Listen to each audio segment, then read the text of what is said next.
Each year, we survey hundreds of product marketing managers and ask them to outline their main responsibilities. And each year, positioning comes out on top as the most important priority for PMMs, with 90% of product marketers agreeing that it's a key element of the role. Hey, my name's James and welcome back to the Product Marketing Alliance YouTube channel. And today we're going to explore the all-important art of positioning, that foundational step in the process of successfully bringing a product to market. We'll look at what positioning is, the four main types of positioning, and how to create a positioning statement. So let's dive right in.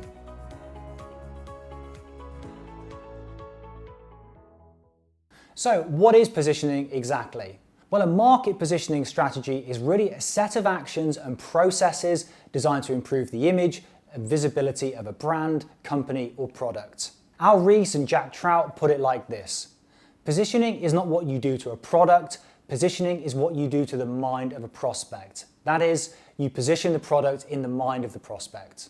That all sounds interesting, but what does it actually mean? Well, if we break it down further, positioning can really be thought of as the process of defining how your product adds value to a well-defined set of potential customers.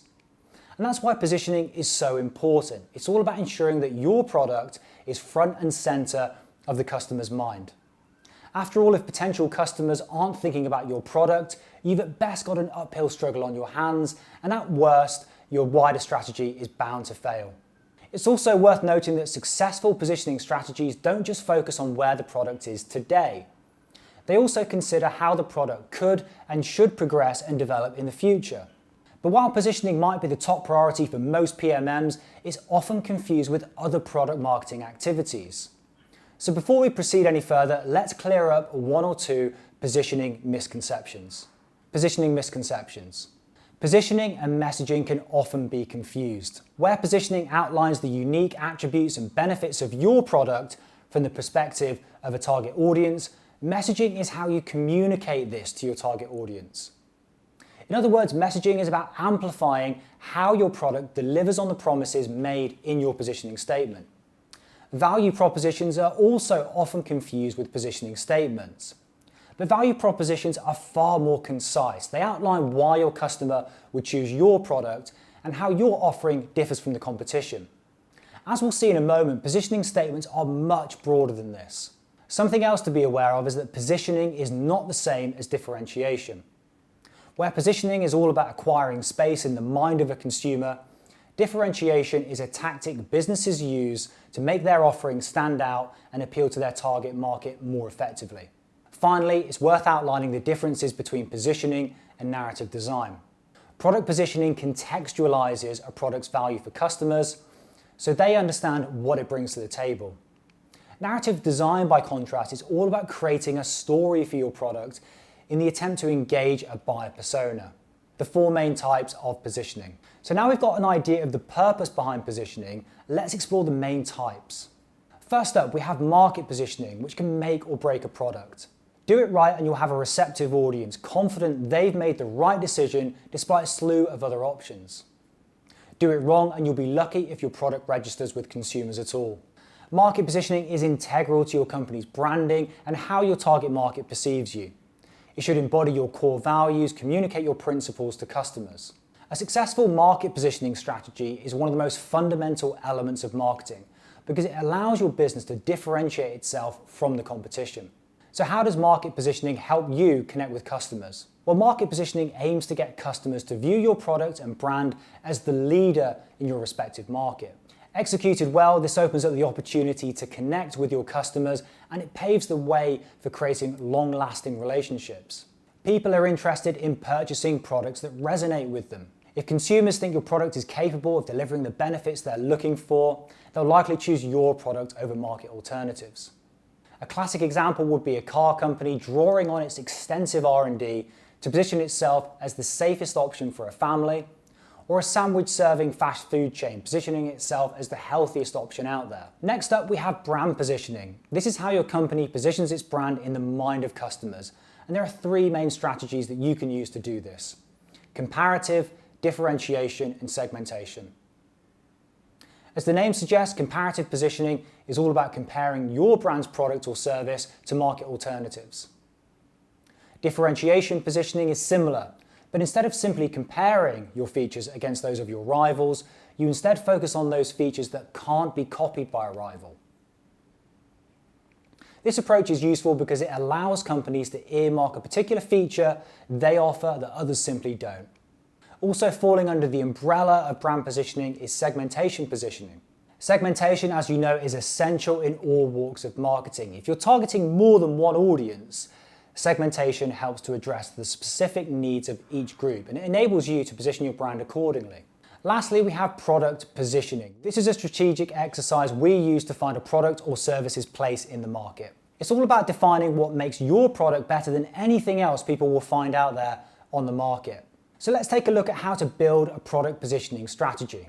There are four main components of a product positioning strategy: the target, the category, the differentiator, and the payoff. The target, that's your audience. You need to establish your target audience before you dive into any marketing activities. You can base your target audience on relative criteria like demographics, geography, psychographics, pain points, customer needs, and so on.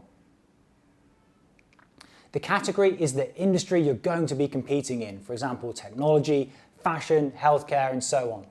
This will help give prospects context and a frame of reference when evaluating what they want to purchase and whether or not it's relevant to them. The differentiator is what sets you apart from the rest. To gain traction, include just one powerful point of differentiation, so it's clear to the customer or prospect. The unique features and benefits of your product will support the main differentiator. Lastly, the payoff. This is the part of the positioning statement that ties your differentiation to the needs or goals of the target market. Here it's essential to communicate to your audience exactly how your differentiator will address their user needs. To reinforce our earlier point, a successful positioning statement hinges on an in-depth understanding of your target market. Any understanding needs to be based on bona fide market research. Never rely on internal assumptions.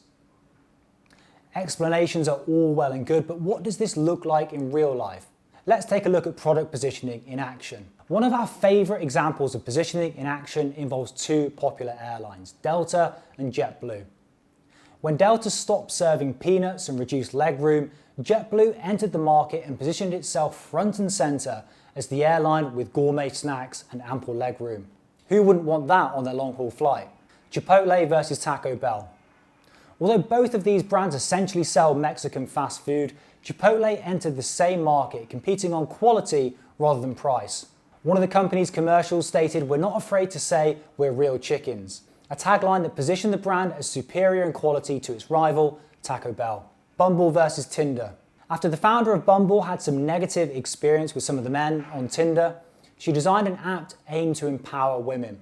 The primary USP is that only female identifying users can initiate first contact. Bumble has now also expanded beyond dating and allows users to seek friendships as well as professional connections. Now you know about the different types of positioning, let's look at how you can craft a positioning statement for your company. A positioning statement is a snappy declaration that identifies your product's unique value to customers in relation to your main competitors. It's got to be powerful, poignant, and value-laden if it's to form the foundation for all your customer-facing messaging, advertising, and communication. Before crafting your positioning statement, you need to ask some questions. Who is your target customer? What category does your product or service belong to? What's the biggest unique benefit of your product or service? And can you prove that benefit? But it's not enough to just position your brand to appeal to a certain customer. Once you've crafted your statement, it's time to put it to the test. Experiment with it, ask your customers for feedback on whether or not it achieves its intended goal. And don't ever stop this feedback cycle. If you want to keep uncovering more tips and tricks just like these, make sure you're subscribed to the channel and have your notifications turned on so you never miss an upload. Give this one a thumbs up if you enjoyed it and let us know your thoughts in the comments below. Thank you for watching, and we'll see you in the next video where we dive even deeper into the world of product marketing.